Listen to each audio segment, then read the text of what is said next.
रंग, रूप, स्पर्श, गंध हे विषय आहेत.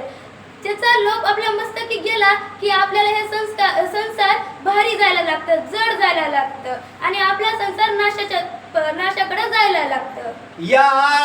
या लागीन निरसे अभिमान, तव मी न करी रसपान, न करी मिष्टान्न भोजन, न करी परिधान दिव्यांबरे. मला अभिमान होऊ नये किंवा मला अहंकार येऊ नये, त्याच्यामुळे मी कधी कोणत्या गोष्टीत आवड करीत नाही, न कोणतं गोड भोजन करीत नाही, न कोणतं मी अलंकार किंवा दिगंबर परिधान करत नाही. दिगंबरे मी कधी परिधान करत नाही असं प्रभू रामचंद्र म्हणत आहे. मी न करी क्रिया कर्मचार, कर्म केवळ शरीरधार, तेथे संचरे अहंकार, मी पवित्र अति श्रोत्री हो. त्यामुळे मी कधी क्रिया कर्मचार सुद्धा करत नाही, कारण कर्म करण्यासाठी शरीर लागतं आणि शरीर जिथं येतं तिथं शरीराला अहंकार जोडलेलाच असतो. त्यामुळे मी क्रिया कर्मचार करीत नाही असे प्रभू रामचंद्र म्हणतात. जेने पाविजे ब्रह्मप्राप्ती, ऐसे असेल जरी युक्ती, ते सांगावी मज प्रती, कृपा मूर्ती ऋषीवरा. त्यानंतर प्रभू रामचंद्र म्हणतात, ज्याने मला ब्रह्मप्राप्ती होईल. ब्रह्मप्राप्ती म्हणजे काय? ईश्वराचं मूळ स्वरूप.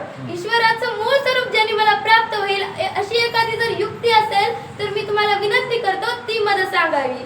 मज नसेल अधिकार, तरी तुम्ही संत सर्वधार, सत्संगती दुरोद्वार, हे ब्रीद साचार संताचे.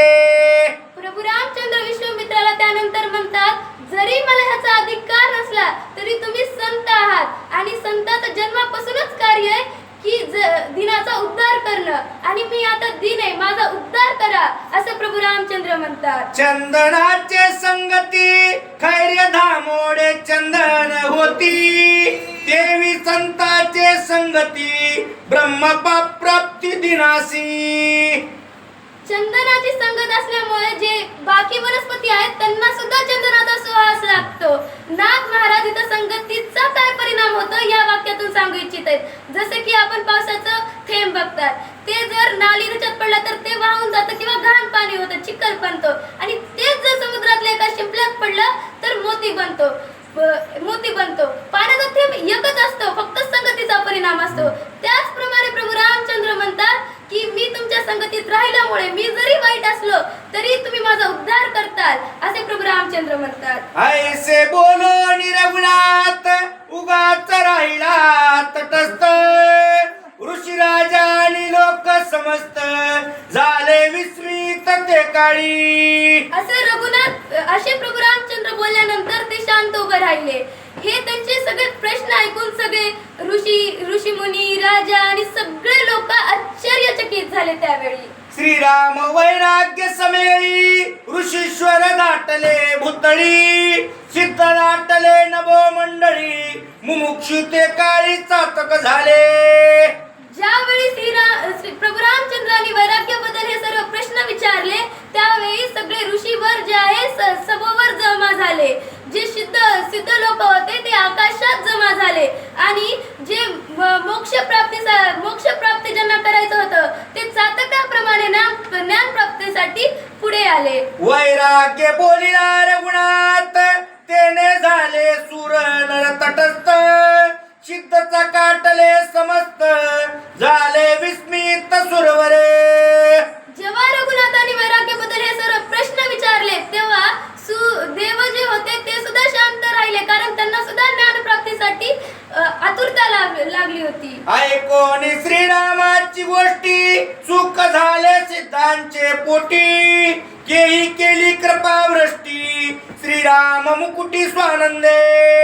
श्रीरामाच्या ह्या सगळ्या गोष्टी ऐकून सिद्धांना खूपच आनंद झाला, त्यांना खूपच सुख झालं. त्यांनी आकाशातूनच श्रीरामावर पुष्पाची वृष्टी केली. नभी सिद्धांचा जय जयकार, भूतळी गर्जती ऋषीश्वरे, जय जयकार करती नर, सुखे निर्भर सभा झाली. सगळीकडे सगळेजण जय जयकार करू लागले.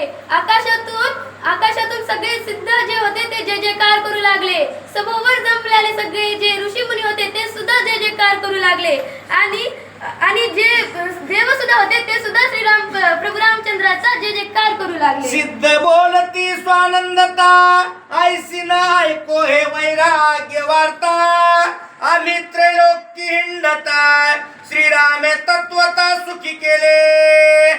सिद्ध जे लोक होते ते म्हणले की आम्ही त्रिलोक्य सगळे गेलो, पण आम्हाला रामाने जे तत्व सांगितले, जे वैराग्याबद्दल तत्व सांगितले, आम्ही ते कुठे आतापर्यंत कुठेच ऐकलं नाही. हे वसिद्ध स्वानंदेसी आले दशरथाचे सभेसी ऋषी राम संवादेसी त्याग्रह्यासी परिसावया.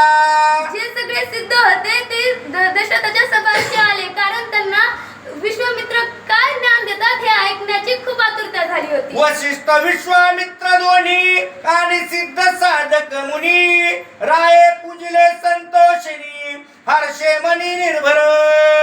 वशिष्ठ विश्वामित्र आणि जेवढे पण ऋषी मुनी होते त्यांनी दशरथाचं परमबुद्धीने त्यांना पूजिले.